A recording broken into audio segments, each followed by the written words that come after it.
Welcome, everybody. We are thrilled that you're here, and we're thrilled to have JoAnne McFarland, who we know well because she was on the board for a while. And we have a wonderful showing, and this is just a great event. And EJ will talk a little bit more about an award that JoAnne just won, but we're also celebrating the publication of her book, Pullman. And she and I did a little video that you might have seen snippets of where she described the book, and I can't tell you how excited I am. So anyway, my name, I forgot to say, is Joy Rosenthal from One Breath Rising, and we've been presenting poetry and jazz events since 2015, and we love doing this, and we're thrilled to be able to share this with you.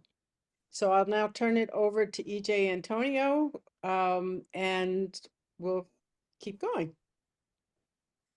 Well, thank you everyone for joining us this afternoon. This is the beginning of our 8th season of presenting poetry and literary and music events. And we are so honored and pleased to have JoAnne McFarland as our first reader for our events for the 23-24 season. JoAnne will be reading poetry and showing collages that are included in her new book, Pullman. She will also have a short Q&A after her reading. And so everybody get your questions ready, because this is not a solo thing where I ask a lot of questions and then she answers. Everybody gets to participate in the Q&A. Okay, so I'm going to read you JoAnne's biography. But before I do that, I want to hold up my copy of Pullman. If you don't have it, I highly recommend that you get it. Not only does the book read incredibly well, it feels incredibly good in your hand. Okay, it's one of those books you pick up and you go, "Ooh, I like that." Okay, so everybody, if you don't have it, make sure to get your copy. JoAnne McFarland, who I have known for close to 20 years now. Not aging us, JoAnne, not aging us.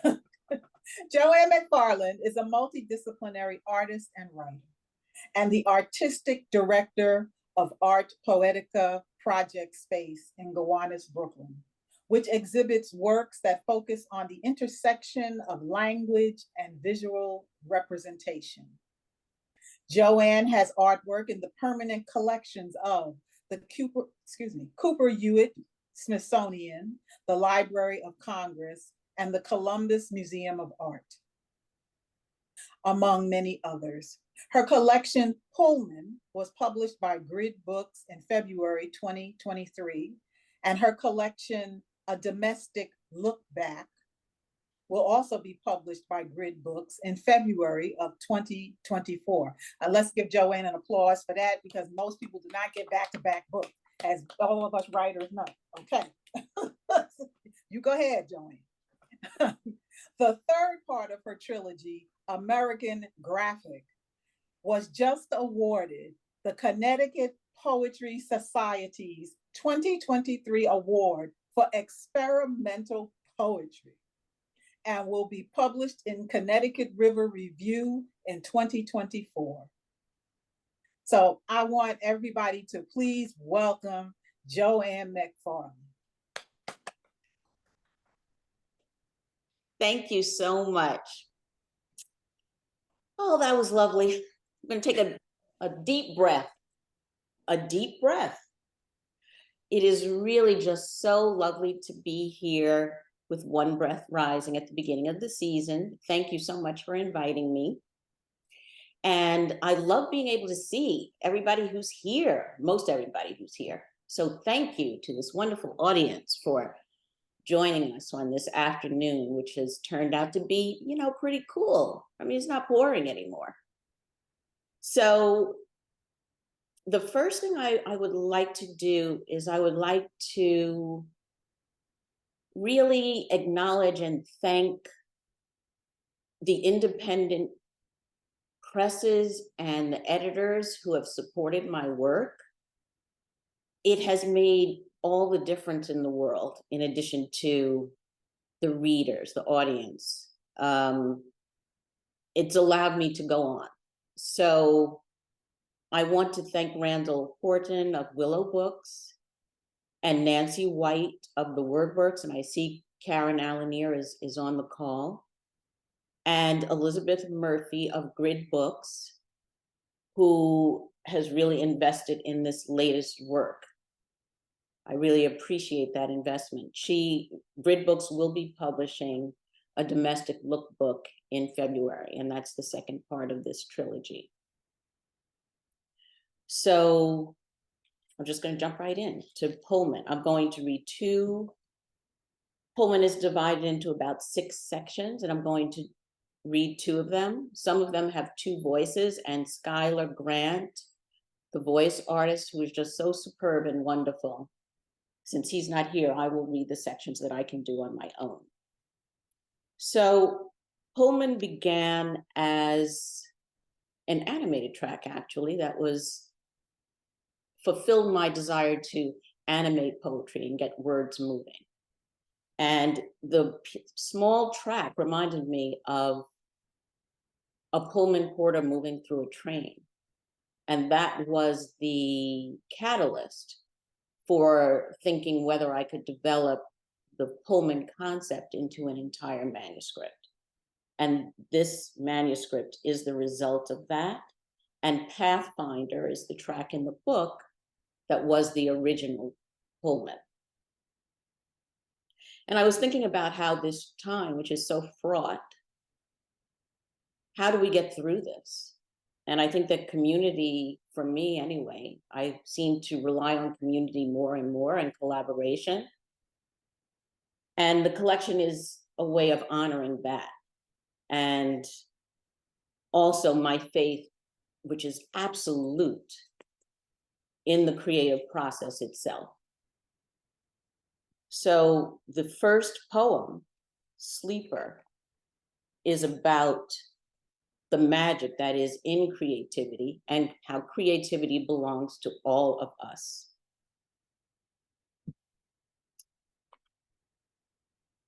The Pullman Car Company operated railroad cars, including sleepers, during the late 19th century through much of the 20th century. Most of the porters on the trains were African-American men.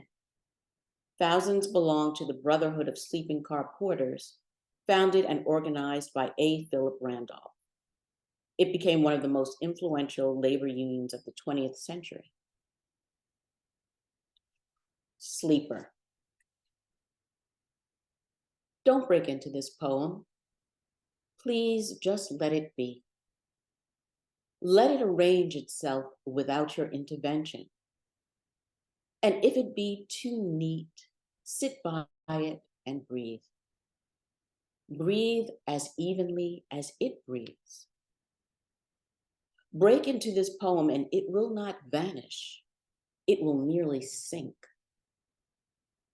Just last night, my daughter Misha told me that humiliate means to sink down into the earth. A poem can die like that. I worry about her. Then I remind myself, worry is a kind of invasion, a lack of faith, a sort of mucking. And after all, didn't she arrive right when I most needed love? Don't break into this poem. Don't workshop it. Don't nick it with your history. Everything that has brought you to this point is your poem. I crouched in weeds in a vacant lot on Rosedale Avenue when I was a girl. In a wild part of the Bronx, past the dead end sign, before I knew what a metaphor was. Metaphors have not improved my life. I understand they may have improved yours. One day, we might gather around an oak table in an academic setting and debate the value of symbols. In dream after dream, I crouch, giddy from not searching, from knowing I am not missing. Don't change this poem. I'm trying to save somebody's life. This is how I do it. True, I'm using a tool few believe in. Where I come from, lack of belief is a sport, bitterness a performance, irony a style. I know an exquisite young woman who cries herself to sleep. She should be as unhappy as she seems. She's right. So much of the world has been ruined. She takes words apart for sport, then arranges them so they build like an orgasm. Please don't tell me how to write this. Don't show me the extra word in line 1 or how my use of the word is drags the whole poem down, evidence of my lack of proper schooling. Why doesn't anyone talk about this need to have beauty proved? I don't need to prove the worth of my words, meaning if this poem is written because I write it and no one reads it, it still has value. Please don't get a group together to discuss whether this poem is working. It's working. I started writing this poem in 1988 when my father knocked out my mother and we both shook with the blows. All I was doing was listening. He dragged himself into the distance while I remained fastened to her, keeping her from becoming a ghost. I'm writing this for all that I've lost. Honoring my life this way is inexpensive, is refusing to grieve that has cost me. My refusal to grieve broke a man I loved. He wept for me, even as I refused to weep. I thought I could get away with it, my lustrous, griefless life. I had a lot of support. Now grief fills my pages. Every poem I write is a lullaby. Once upon a time, there were men who helped other men reach their destinations. They carried their coats and cases, served them their meals and liquor, then tucked them up in their beds. This poem prepares you to let your guard down. That's its job. It treats you like a child. They treated them like children. It's a mistake to assume life moves from point A to point B, that the future will come after whatever this is, and that some are born to be carriers, while others are meant to be praised.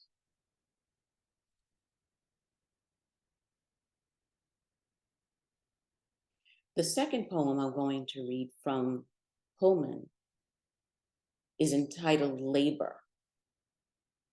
And I wanted a poem that was going to address somewhat obliquely the idea of a labor union, but that would refer also to how labor is something so specific for women.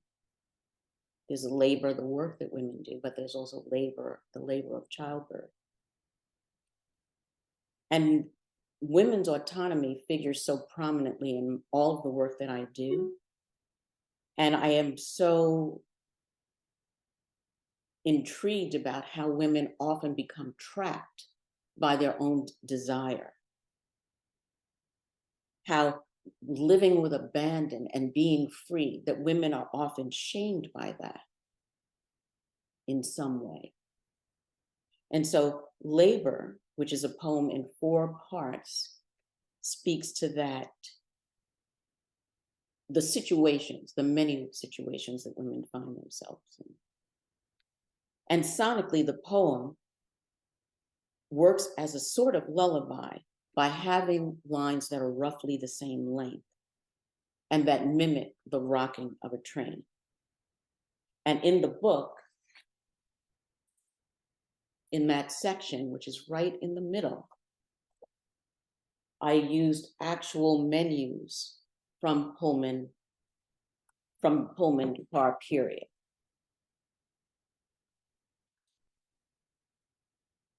So this is labor.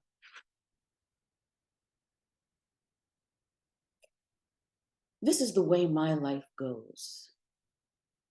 My life is on this track. Life goes this way and back. The dream my life is praying, I weigh each give this way. Just grunt, my mother says. My mother is so kept. That's the way she vibes. I hold the dead so tight. Help me get this out. I'm out of my mind with rage. He pushed it in and left. I shake with so much rain.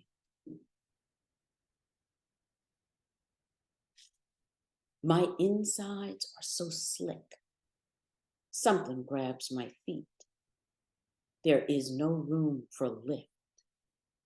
Who will heft this lead?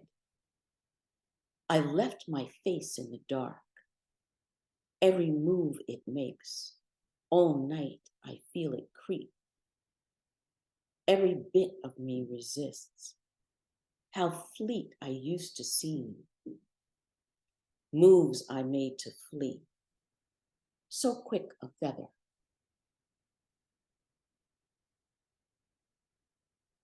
I pretend to like her gasps. I leave skid marks on the table. Its roar lifts my haunches. This lick, that lap, so rank. My insides steeped in hisses. It has a pretty heart, she chimes. She pins the scan to my map. I wipe myself and dress. I leave my ghost on the liner.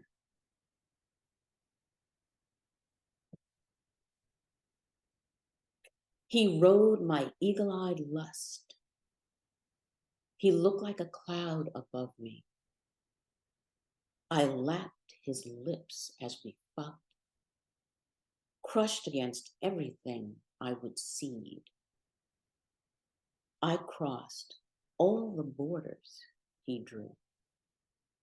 That's how this beginning came true.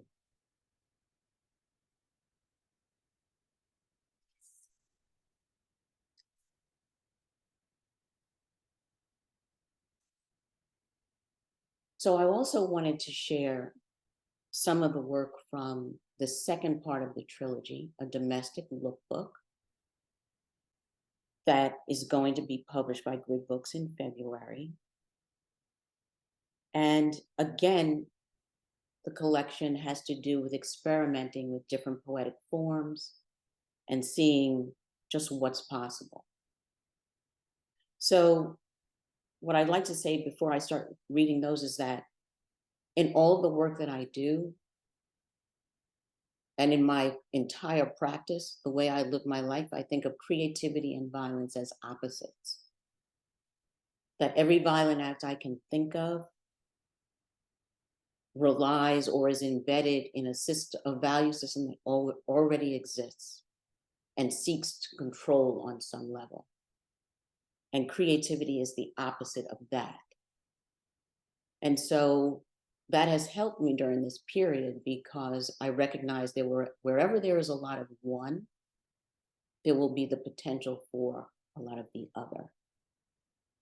So the first section of a domestic lookbook, which is called Trigger Warning, is an example, a poetic example of exactly that, of juxtaposing something so beautiful and nourishing, in this case, a domestic cookbook, segments from a domestic cookbook, which was published by Melinda Russell in 1866, with the scourge of gun violence in the United States. So the first section, a trigger warning, is a call and response between a domestic cookbook and the poems that I wrote in response to that. So,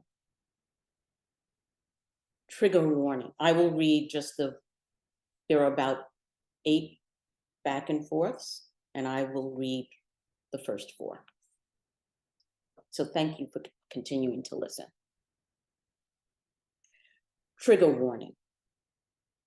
A call and response with excerpts from a domestic cookbook, self-published in 1866 by Melinda Russell, the first known cookbook published by a Black woman in the United States.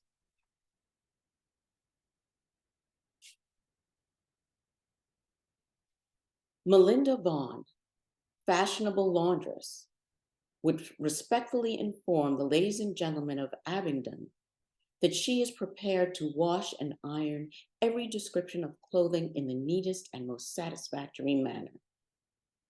Every article washed by her, she guarantees, shall pass unscathed through the severest ordeal of inspection without the remotest danger of condemnation. Unscathed through the severest ordeal. You wake up breathing. Test the power of your hips to hold you upright. Isn't that what makes us human? Homo erectus. Look at all you can survey now that you've picked yourself up off the ground. That boy is no longer moving, or that woman who was on her way to church. Some mornings you stumble towards the bathroom in such agony, you wonder how you can possibly go on 20 more years. That's what they predict for someone of your age. Everything has become the fusillade that might stop you from reaching your full potential. Isn't that why we're here? You're wasting time asking yourself these questions. Search through the pile for the blue jacket you bought last week. Don't worry if it stinks, buried as it's been for 3 whole hours underneath the others.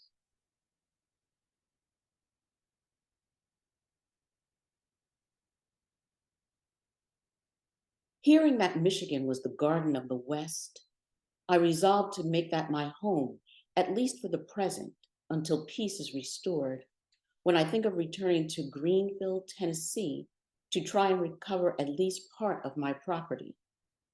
This is one reason why I published my cookbook, hoping to receive enough from the sale of it to enable me to return home.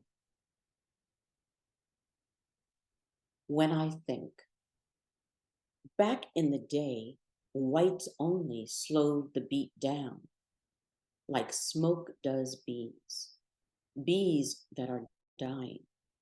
Soon there won't be honey. Who will call me honey now that you are dead?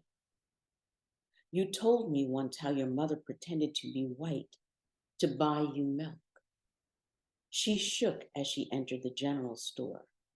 Your father and sister left behind in the Ford, too dark to pass.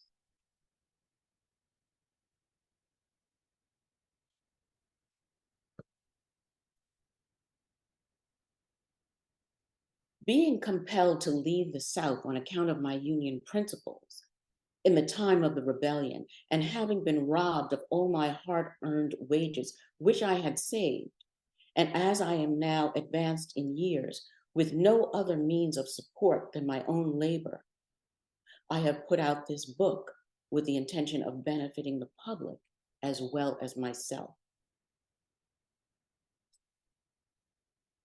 With no other means. In order for a border to be breached, we must first agree that there's a border between here and there, you and me. Agree that heaven is mine and hell is yours, this territory, this field, air, bird, sky, these are all mine.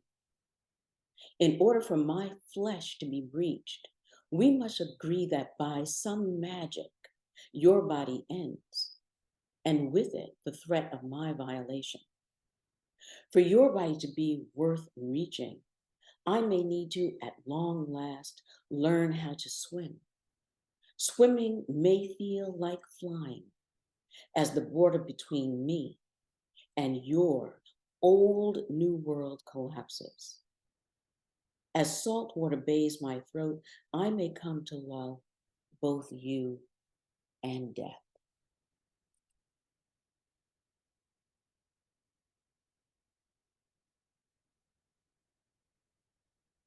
Queen's Party Cake.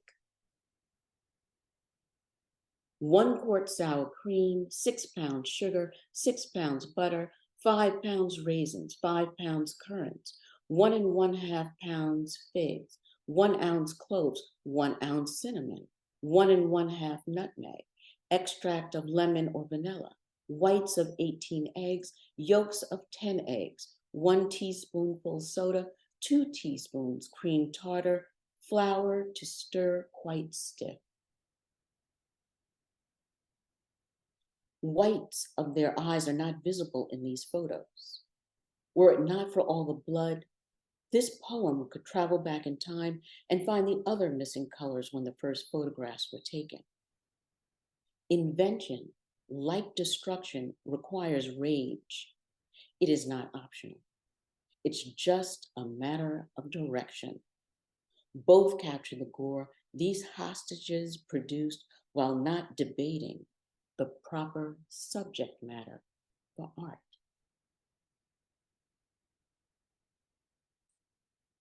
And then I'd like to close with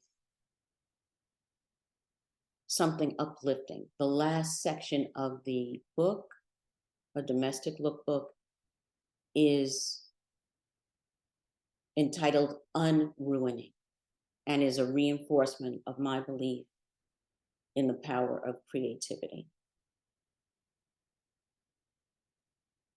Unruining. A sentence is a system. Sunlight outlines.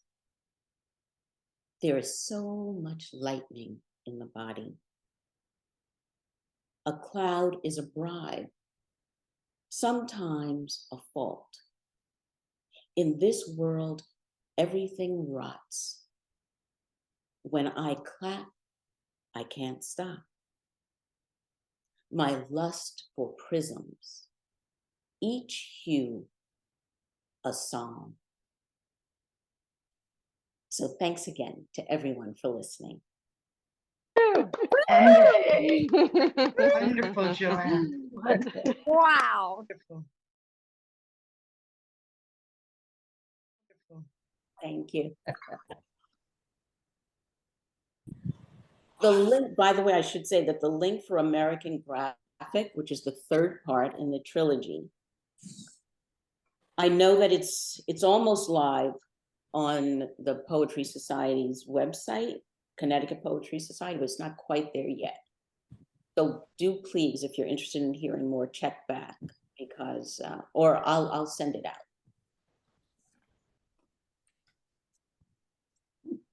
And we Okay. will do that. So if anybody has any questions, I would be happy to answer them. Okay, well, first, I want to thank JoAnne. I want everybody to give JoAnne another round of applause. That was an absolutely beautiful reading. Yes. Yeah. JoAnne, am Yes. I remembering right? Is Pullman an audiobook now? Yes. Oh. The audiobook So is on the you Grid can Book actually site hear JoAnne read all of Pullman with Skylar. with Skylar. Okay. And that's really, it's great. And how would one get a hold of that link? Oh, the audiobook is on the Grid Book. The link to purchasing the audiobook, which I believe is $12, is on Grid's Book site, right where the link for the book is. So the Okay. hardcover book and the audiobook are available on their site. I'll drop a link in the chat for everyone. Yay. Thank you. And JoAnne, I think Joy just dropped the link into our chat also. Yeah, I did. Great books. Okay, thank you so much. Oh, JoAnne, where do I start? Where do I start?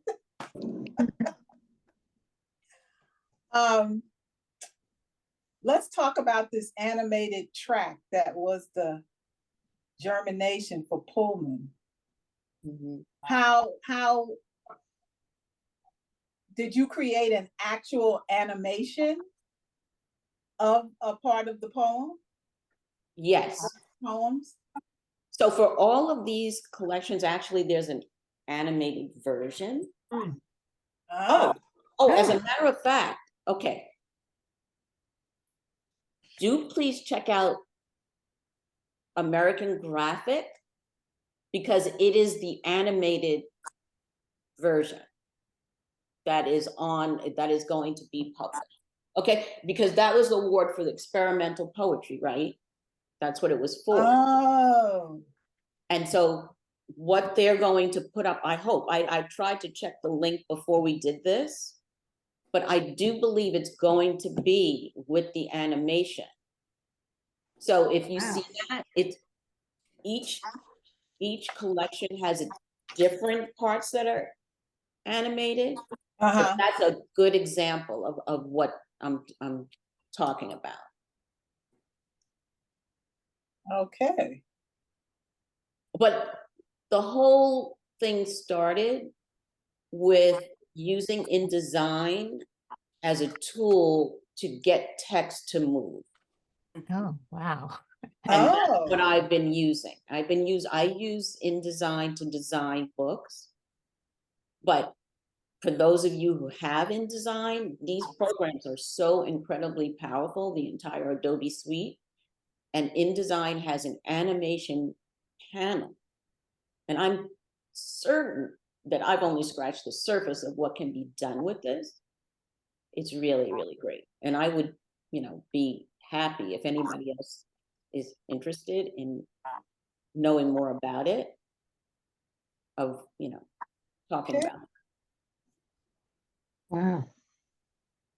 I thought, I didn't realize InDesign was could be used for that. I thought it was just a publishing program. Leave it to Adobe. Yeah, no, they've got a lot. I mean, I'm sure you can do it other ways too. But this animation panel is right there, waiting. That's right. It's just waiting for us. Now that you told me that. Yeah. Told us. I see. Okay, so when you were reading Pullman and when you were reading from The Domestic the Lookbook. Domestic Lookback, it is this play of back and forth, Mm-hmm. the opposites fighting. They're almost like they're fighting with each other. Mm-hmm. But there's this constant movement back and forth, back and forth, back and forth. And that really does play into the feeling that you're on a train. Yeah. And the poem that you started off with, every time you said "don't do this," to me it felt like, oh, the train just stopped at a station. And we're getting this little bit of stuff going on, and now the train is moving, and we get to another don't. Oh, here's another station, and we get, and then I picked up the book, and I was like, oh, and I'm just like, how did you come up with the design for this book? Because I realized that nothing is printed on the back of any page. Well, you see, that was really cool because, again, Elizabeth Murphy, she knew that this had been conceived as an animated book, a digital book. And then the challenge was, okay, well, how are we going to make a hardcover book that's going to reflect that kind of time, that lengthening of time? And we said, okay, so what would happen if we, instead of a typical book where there's information on both pages and once you open it, those 2 pages have to interact with each other to your eyes. You see them at the same time. Right. So in order to get something that was going to feel more spacious, like what you're saying, moving through a train, we decided to only use every other page, unless there was going to be a response directly. Right. You can see a lot of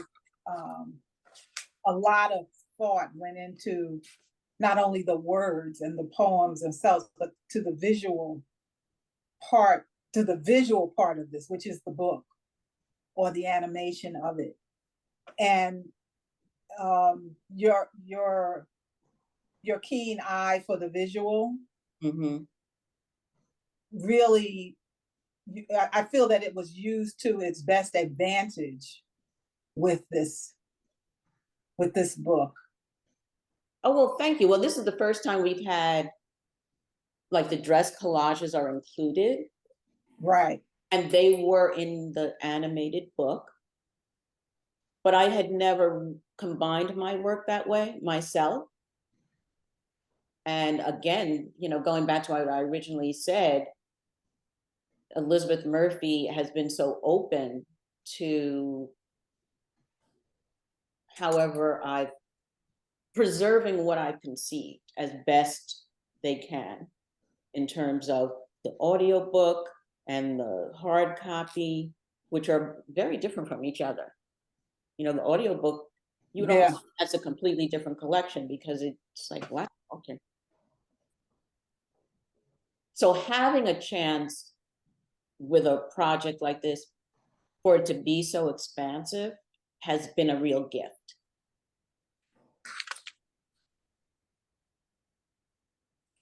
And there's something else I wanted to say about the Domestic Lookbook. I mean, about your, Domestic Lookbook. It's touching on subjects we don't really talk about. The contradiction of someone's Black mother pretending to be white to go into someplace to buy milk. You're touching on topics that normally don't get touched on, and you're basically coming right out and saying what this person had to do in order to get milk for their child. But almost every Black family has a story like that. Has a story like that. That's right. And I'm sure other families have their own stories that are, you know, encased in pain and secrecy. It's secrets. It's the secrets. So the collections are dealing with not only the opposites and the battle of the opposites, but it's also dealing with the secrets that are entwined in those opposites. Well, that goes back to Pullman also, because what the porters had to do in order to do those jobs and take care of their families, a lot of those were things that they didn't want to do. They did treat them like children. Yeah. They called them boy. Right. So, and these were men taking care of their families. So there's been a lot to deal with. And I think that some of those secrets that you're talking about, or secrets or things that we don't talk about so much, but that we're carrying, some of that is in each one of these collections. And what's in each one is different. But it pretty much covers everything. Which is not, you know, I have to say that is not an easy thing to write, nor is it an easy thing to convey in the writing without it sounding like you're getting caught in a lot of rhetoric and a lot of dogma. But that's not what I get from this book. That's what I'm saying. It's very well done, the words, and it's very well done visually. And a lot has gone into the thought of how this book should be received. I really appreciate you saying that, because it matters so much to me.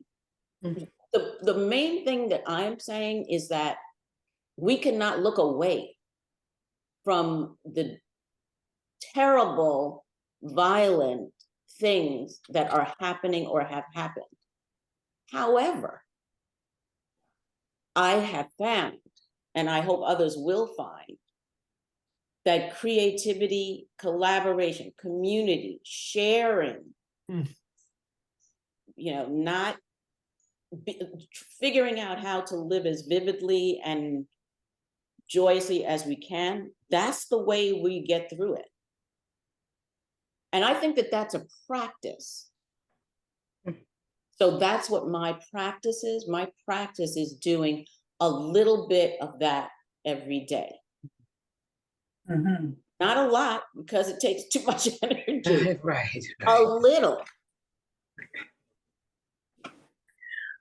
So I'm going to open it up thank to the floor here, by the way. Anybody have the question, y'all, come on, jump on in. Hey, Linda, how you doing, girl? How you doing, AJ? Hi, JoAnne. Hello, everyone from Delaware. it's so good to see you. Good to see everyone. Yes. JoAnne, congratulations, my dear. Thank Oh, you. congratulations, big congratulations. So I have 2 questions, and I think I want you to talk a little bit more about 2 things that you raised in your discussion. Okay. One was, you mentioned that women become trapped by their own desire. Mhm. And I wanted you to talk a little bit more about that. And the other idea is about creativity and violence being opposites. I'd like you to open that up a little bit more for me. And I just want to piggyback something that EJ said. I appreciate your, I mean, it's so Southern to say so much with so little, with not a lot of words. It is such a Southern thing. And I really, really appreciate that kind of writing, because it gives the reader a space to go in and open things up based on their experience. So I just wanted to commend you on that as well. Well, Linda, thank you for saying that, because I think that I'm always looking for that collaboration. A reader is a collaborator, right? So learning to trust that and leave some room, that's also a practice, right? We've been doing this for years and years and years. And we have learned or get better in community, which is, what EJ was saying in the beginning of how long we've known each other, and all of the poetry readings that we've done together. So about women and being trapped, I think it's a challenge for any human being to live big, to figure out, what you value and how to then live that. And I think it has worked best for me to take just baby steps. But I think women in particular get a lot of pushback from the beginning of, you're not safe, you're not, you need to be protected from the outside. The world is dangerous and you can't handle it. The messages start early of a kind of a dampening down. And then often when women break out of that, let's say, as in the poem Labor, a woman who abandons herself physically to love or sex or whatever, well, that can lead to a pregnancy. And that pregnancy can be used as a punishment. So I think that those challenges for women can be unique to navigating one's own desire nature and living as fully as you can. And again, I think baby steps, journal, have a practice, whatever it is, that reinforces from the inside what you really believe. And I think that for me, recognizing, which took decades. In fact, I know this is a life study. Right. That creativity and violence are opposites. That's a life study, because I knew when I was a girl that this feeling that I had when I was making things was, wow. It was so erotic and intimate and personal and secretive. It's like what EJ was saying, it's like a secret. And it's quiet. You know, it's not noisy, but I knew immediately that it was a threat. It's not supported in schools. It's the last thing that students do, making art. It is looked down on. It doesn't get money. It is every way you can say not that happened with this thing that I knew immediately was gold. And so then looking at that and thinking, well, what's wrong with it? How can something so great and precious be so ignored, thwarted? And looking at how our society then uses violence or the threat of violence or aggression as a way to reinforce being quiet, not sharing, not telling, not moving, not doing. That's a system.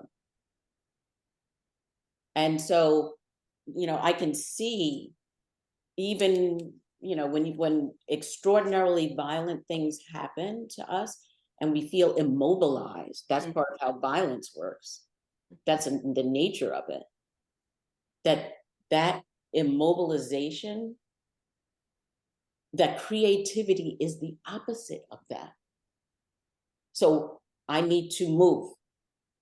The reason why I've been so creative during this period is because of that. Every time something horrifically violent happens, I say, well, I need to make something. And those two things definitely exist together. If you start looking at it, when you see horrifically violent acts, the response is often extraordinarily creative. Just like if you look at what happened with George Floyd. The level of violence in that act was so much that the creative expression in the opposite direction was also huge. So that's what I mean by that. And that has been a way to cope. So I hope that answers that. Yeah, I appreciate your answer. I kept thinking of Zora Neale Hurston and Their Eyes Were Watching God when you said that. I thought of Janie in that and her desire. Yes. Her desire. So thank you. Hi, JoAnne. This is Jacqueline. Thank you. Hi. How you doing? Thank you for such a fine reading. Thank you so much. I wanted to ask you a bit about how you connect the images in the book and the work and the poems. Can you talk a little bit about that process? Oh, absolutely. Well, you know, I've been doing the dress collages for 25 years. And again, you know, that they kind of emphasize my interest in women in particular. You know, I think of a dress as such a feminine object, although men can certainly wear them.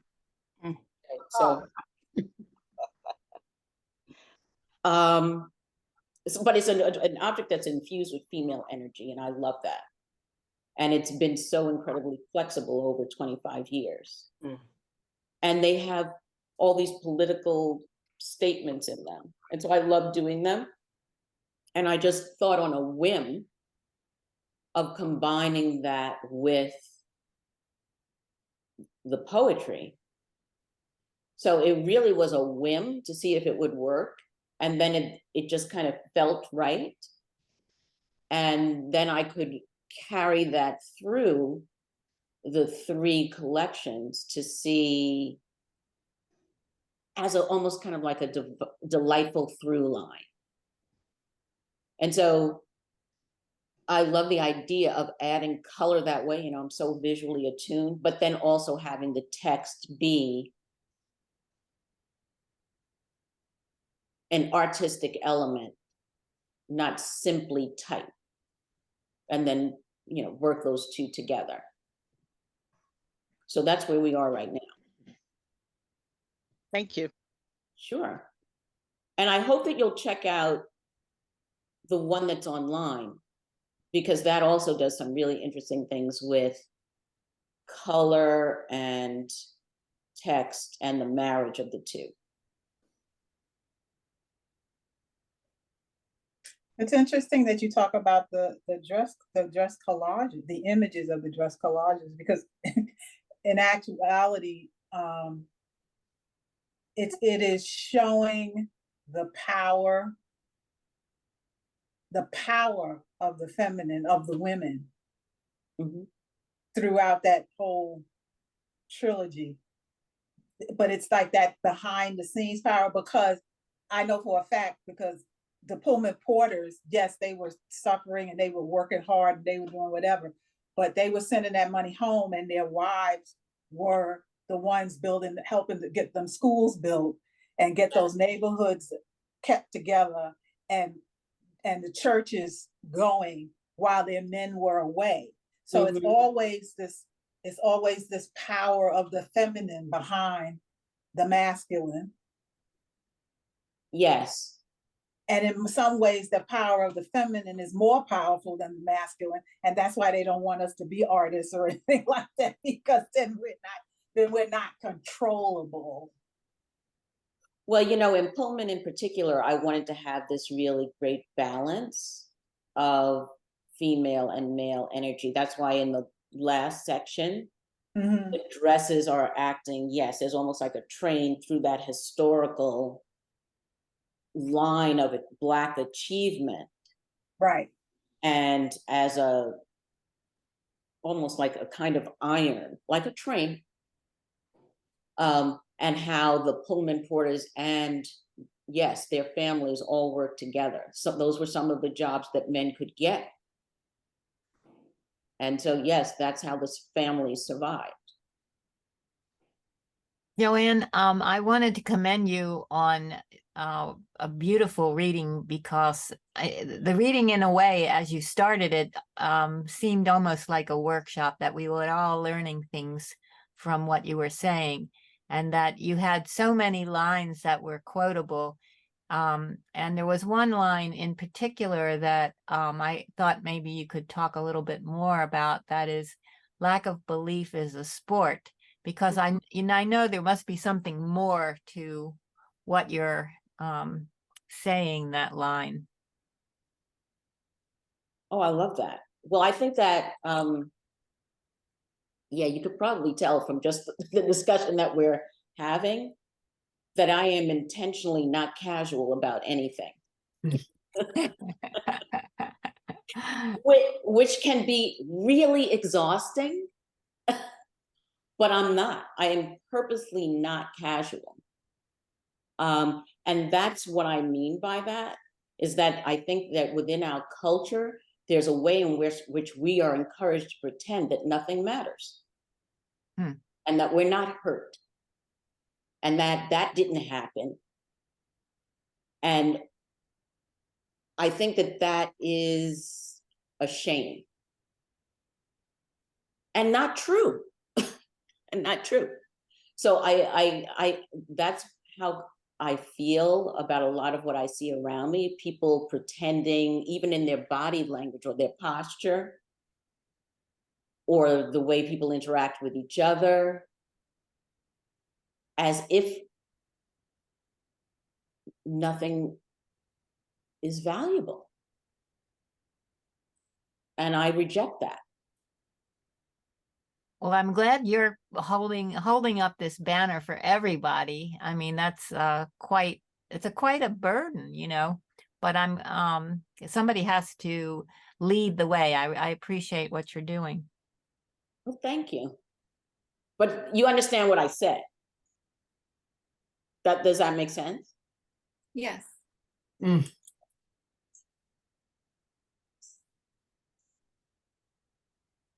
Well, I would venture to say that, I mean, I can't see everybody that's on because I'm on my little, I've had many here. But from just the women's faces that I'm seeing here, and I know most of you are artists, writers, visual artists, photographers, whatever. The fact that we have held on to our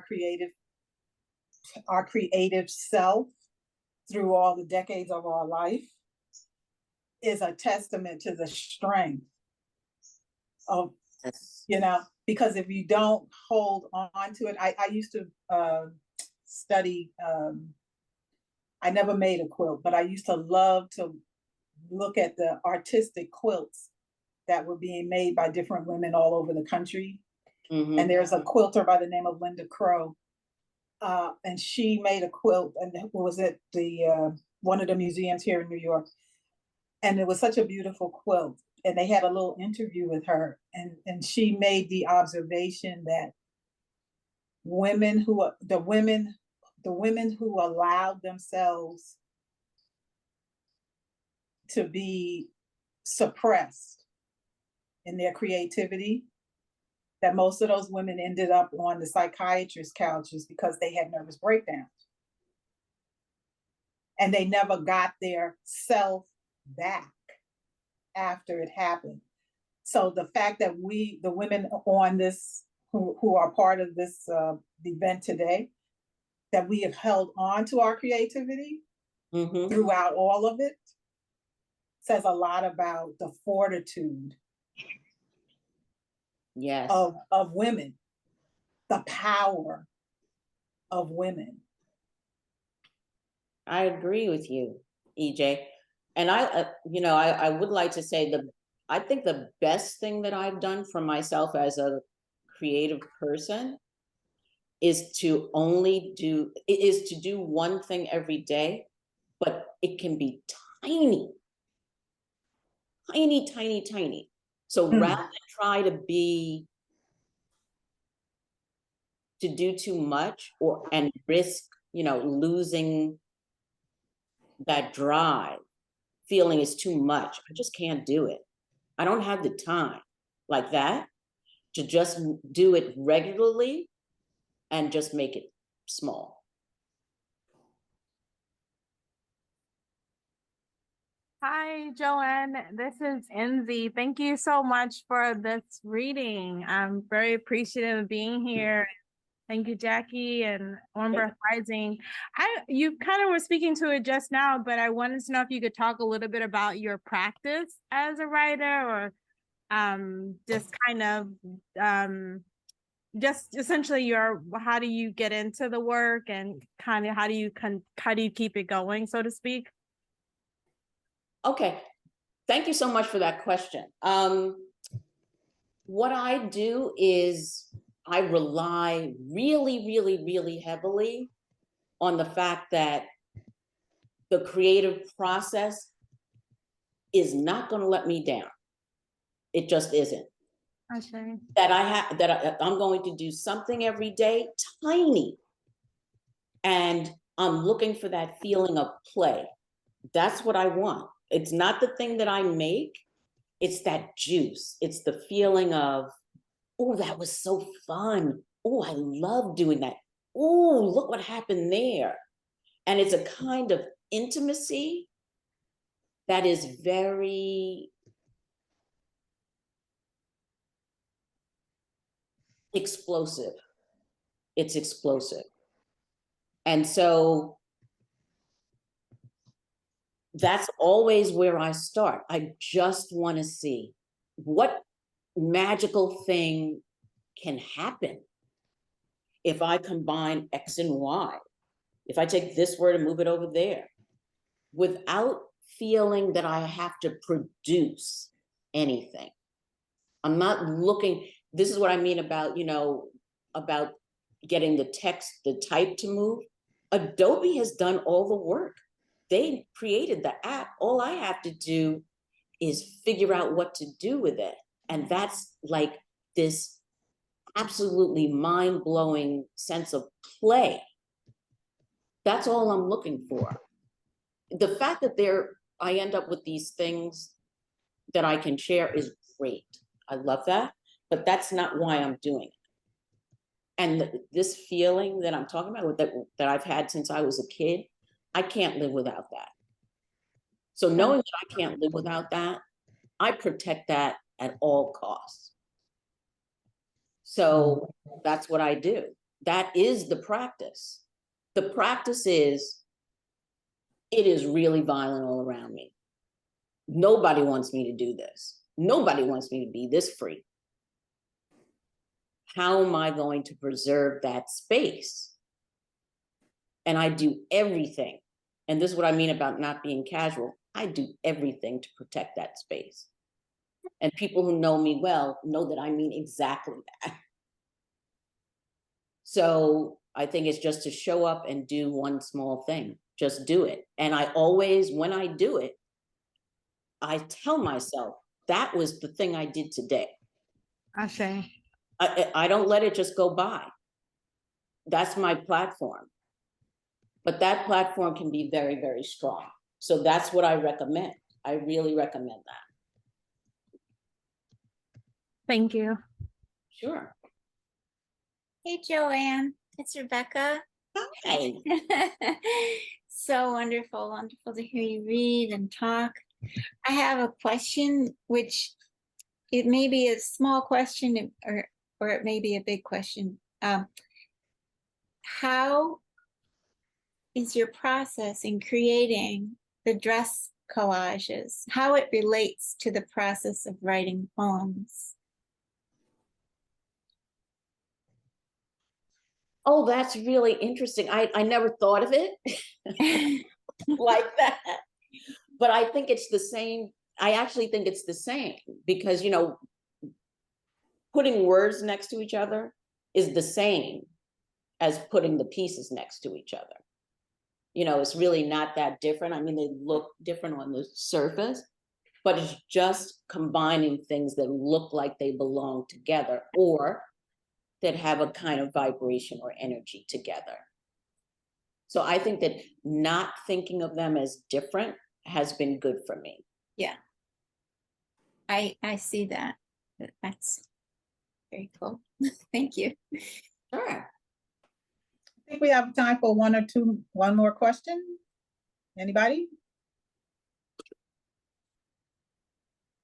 Hi, Abby. Hi, JoAnne, this was brilliant, so profound. So I wanted to ask you, I think you said something about the word humiliation being pulling you down into the earth as the root of that word. And I just wanted to, I had an experience many years ago, A. Philip Randolph lived not far from me, and I used to see him in the street often. And he was such a statuesque, noble-looking man. And my late husband introduced us. He was a journalist and knew him very well, and had been in the March in Washington with him. And he was, one day I was out in the street and I met him, and he by myself, and he was standing there trying to get a cab. And I went out in the street with him, and I stood beside him, and we talked, and all of a sudden my hand went up, and the cab stopped after he had tried several times. And I was so upset by this experience. And, he was so gracious, and I was just so ashamed. Well, because what he acknowledged was this was for everybody. It wasn't Yes. just for him because I knew him and knew who he was. Mm-hmm. This was for everybody, and that was the important lesson for me. Yes. And notice, isn't it something that you still remember it all this time later because it was so deep? And I really understand that. Now that Yeah. about that word, Yeah. actually that entire poem sprang from that casual discussion that I had with my real daughter, Oh, who really does love words. And she just mentioned it. She like when I'm talking about how excited I get about art, she's like that with writing. And we were having dinner and she happened to say that she knows all of these things about words, that was the root of the word humiliation. And I thought, wow, that's an image. That's great. And so I actually, when I wrote that poem, I had no idea where that poem was going. I didn't write the whole, I just wrote it in pieces. But the whole thing grew out of my daughter Lizzie saying, gee, Mom, did you know that the root of the word humiliation, it means to sink down into the earth? And it's so right. That's exactly what it feels like.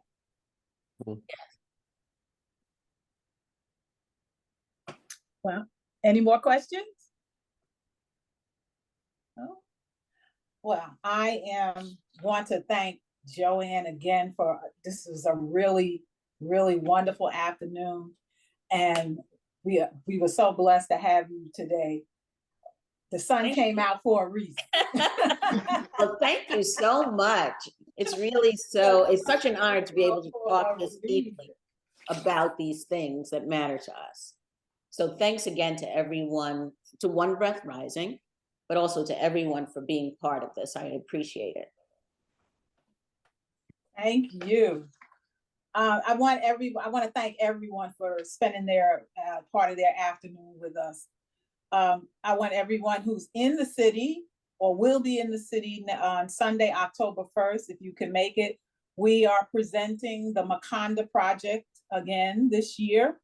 Maconda Project is an orchestra that performs the music of Maconda McIntyre.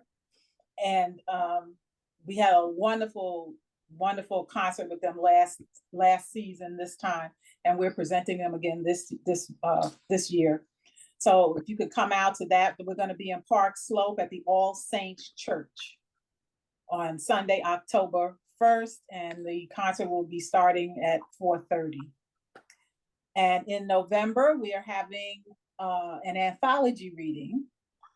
And Jackie, are you still here? Yes. Could you tell us a little bit about the anthology? Because Jackie's in it and JoAnne is in it, and a few other women on this call, on this event, may be in it. But Karen's still here? Yes. No, Karen, I think she left. She had to leave. Okay. It's an Out of the Belly reading. It's an anthology dedicated to the work of Gertrude Stein, her Tender Buttons book. And it's about 50 poets that respond to the text. And each one of us was given a specific text from the book and asked to write in response to that.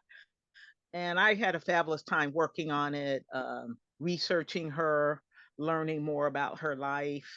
And it's a beautiful book.